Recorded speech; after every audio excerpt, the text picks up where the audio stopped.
Raut penyesalan terpancar dari gai TM di mana lanang yang sehari-hari sebagai penjaga kos di Lebak Rejo tersebut sudem diamankan di Polsek Kemuning kerana maling motor punya anak kos yang merupakan mahasiswa di UIN bernama Dwi Rasid Asidin.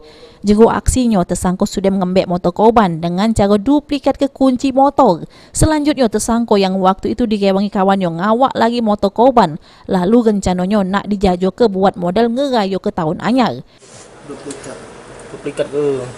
Sudah berapa lama gitu ngincer motor korban itu, Kak? Sudah seminggu tuh. Sudah ada rencana Kak? Iya. Terus motor itu kita bawa kemana Kak? Tempat kawan begitu. Oh kita bawa ke rumah kawan dulu. Kenapa kena maling motor nih? Raya Ketambaru. Satu duit ya? Tersangka TMDW pacak ditangkap polisi karena adanya rekaman CCTV di lokasi kejadian.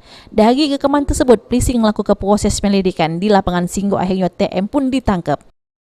Si modus daripada si pelaku ini menduplikat motor korban. Jadi dia meminjam motor korban terus menduplikat kunci korban.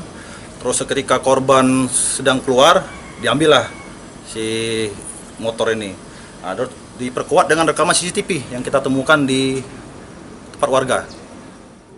Mak ini oleh polisi tersangka TM dijeblos ke di jero tahanan Polsek Kemuning guna nebus kesalahan yang sudah diperbuatnya. Firman Hidayat, PAL TV.